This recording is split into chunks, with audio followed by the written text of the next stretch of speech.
Hi, this is Mo Maduro with the Life Expansion After 50 podcast. Today's episode is the third in the series, mapping the success principles over to what's going on in the unconscious. We're starting off this week with gratitude journaling. You've heard that journaling is a great exercise for getting rid of anxiety or managing your anxiety, helping modulate your emotions. I 100% concur. There's a lot of value in journaling. It crystallizes thought. It's also getting one of your senses involved, the kinesthetic sense of touch. Your unconscious tends to be real focused on the senses, and by writing, you're able to remember things. And a lot of times, if you've taken notes, you can recall information just by writing. So I like to do that. Sometimes I'll actually draw when I'm doing an event because the drawing helps me pull in remembrances. I've taken a lot of notes in seminars and all that, and it comes back in very easily. So write down daily things you're grateful for. This practice reinforces your focus on the positive aspects of life. There's one. This one is a little obvious, but if you think of the unconscious as a reactive entity, anyone who thrives on reaction typically doesn't like shining a light on behavior or getting into critical thinking. I believe, and this is a most say, but the act of journaling slows things down a little bit and lets us look at our reactive patterns. That shined light can result as a pattern interrupt by itself. In addition, you can introduce a few minutes into your meditation where you acknowledge the behaviors you no longer want to do. Visualize yourself catching yourself in the act and then follow with that positive visualization. So sometimes journaling can work in concert with that by identifying behaviors that you want to change. Release resistance. Let go of doubts and resistance. Trust the process and timing of your outcomes. Now, this one can be one of the harder ones to let go of. I remember the inner game of tennis stressed this, letting go, but then you talk to great players and they talk about raising the level of their game at different points in the match. So in one respect, there's this idea that we will naturally push back against any resistance, but giving the resistance of too much concern or too much attention makes it more familiar, again, like negative goal setting. So keep the positive picture in mind, accept that timelines come and go, and think of it more like the baby learning to walk. You don't fail, you just learn what doesn't work and refine what does. There's an old little exercise we do in facilitating seminars. You put your hands together like this. So you're on audio. I've got my hands sort of in a praying mode. My fingertips are pointing straight up to the sky. My palms are touching, fingers are touching, my forearms are horizontal.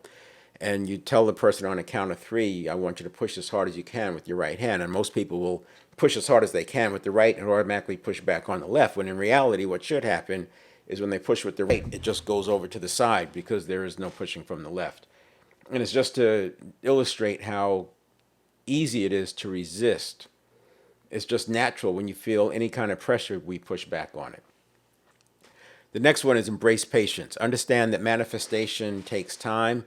Practice patience and trust that things are unfolding as they should. Now, that word manifestation, I'm using that in the success principle because that's how it's written. It was sort of a law of attraction thing. The opposite of patience can be chaos. A state of chaos is not known for delivering breakthrough results. Of course, it can happen, but I like to make plans on the general rule, not the exception. A technique I used when selling, if I start to feel a sale that's starting to slip away, I remember selling life insurance, I would get like a little perspiration on my temples, it felt like. And what I would do is simply visualize the person writing out the check. Now, normally this was a sale I felt was a good match for the person. I don't use pressure tactics, but I felt like it was a good match for the person. And it was starting to slip away because people get doubts, right? And then I would just visualize them signing the check. And inevitably, what would happen is I would start to come up with the things to say. I would remember something that they said, and I just would relax. So that's an idea of letting go. I would just put the picture out there, and then I would just relax and let go, knowing that that picture is going to come to pass, versus resisting it and pushing back on it, and then you're keeping the picture of not making the sale in your mind. I did the same thing with motorcycle trips. When I was on a long trip, sometimes you're on the motorcycle 7 to 10 hours in a day, your mind wanders, something almost happens, you near miss, whatever.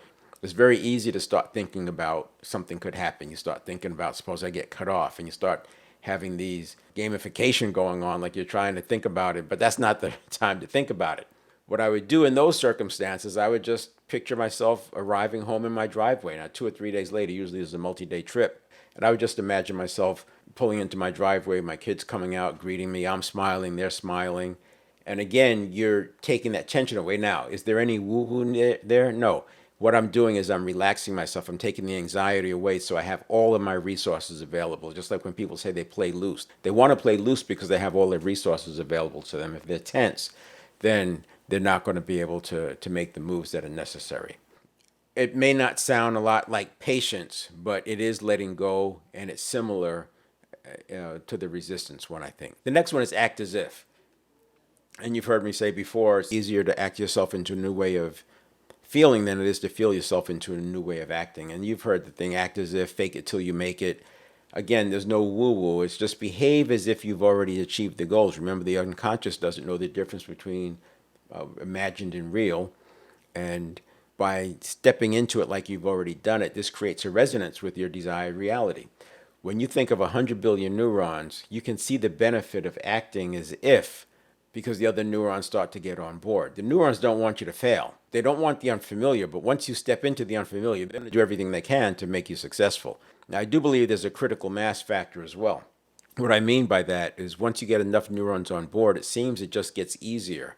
Another phenomenon is when I set a new goal. Now, like clockwork, there are usually one or two immediate obstacles that come into play. Inconveniences, some kind of an obstacle. Decades ago, I thought I was doing this to myself, some sort of a lack of mindfulness or something. Now I believe it can be something as simple as the obstacles or issues, they were always there. But remember, if the unconscious can process at 11 million bits per second and the conscious is only processing at 50 bits per second, you can see a lot is being filtered out. So the issues, the obstacles, they've always been there. I just didn't notice them. And once I set the goal and I start making progress towards it, they show up into my consciousness, but they were always there. That's just a guess. It supports the point of acting as if.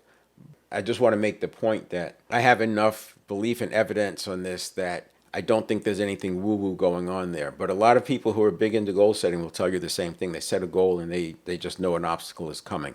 I say we see the obstacle, we just didn't see it before. Use meditation. Regular meditation calms your mind, enhances your focus, and opens you to receive guidance from within.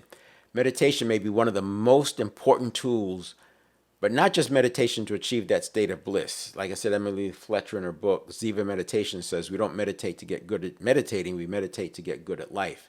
Between removing limiting beliefs and installing empowering ones, and using meditation to, one, create a buffer between the conscious and the unconscious, and two, to create pattern interrupts so that you catch the unwanted behavior before it even comes out.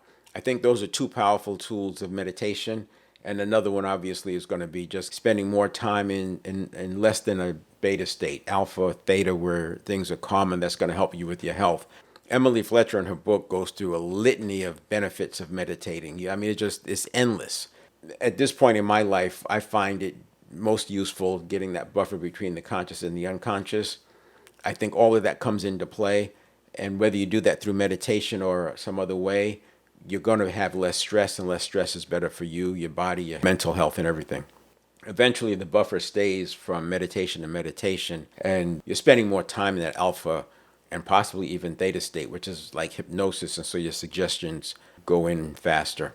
The next one is foster belief in yourself. This one's pretty obvious, and it goes along with getting rid of the limiting beliefs and replacing them with empowering beliefs, but believe that you're deserving and capable of achieving your goals. Belief drives mindset, habit, priming, even setting of the vision in the first place. If you have enough belief, your vision is going to be higher. We also need to act on that belief. Now, Claude Bristol wrote in the 50s, The Magic of Believing, a fascinating book, probably ahead of its time. And he gives so many examples. He really took it to the next level with this book. Placebos also work through belief. Bruce Lipton in his book, The Biology of Belief, maintains that we can change our internal environment, which can impact the genetic expression with beliefs. So there's a lot to be said around beliefs. They're hard to change, but there's a lot to be said for it. And if genes changing their expression can cause cancer, and it can lengthen the telomeres on DNA, which actually has the effect of having people function like they're younger, then I think we need to lean into understanding how to change your beliefs, how to recognize limiting beliefs. And there are exercises that you can do to do that. But I think it's best to have some kind of a coach or something, a friend, to just listen to you or even record yourself talking. I had one of my clients do that, just listen to the recording. They were very, very surprised at how much of a fixed mindset they had because they were in the emotion. And the emotion was driving the conversation instead of their rational brain. And so this is a back to the know and not do. So the rational brain had a growth mindset, but the emotion that was being driven, that was driving it all, was definitely fixed. And it was good for them to hear that. It wasn't intended to just, they listened to the recording, and that was an outcome. The last one we'll do today is seek inspiration. Read books, listen to podcasts, or watch videos that inspire you and align with your goals. This is another no-brainer one. Surrounding yourself with positives has to help. I'll take it a step further. Most people have experienced going to a motivational seminar. You're on top of the world when you first come out, but by the next morning, we're back to our old selves. By meditating, in addition to the positive exposure and reminding yourself of who you no longer want to be, this makes stepping into your future and feeling all that emotion more real. In doing this, you're decreasing the amount of time the old neurons are front and center.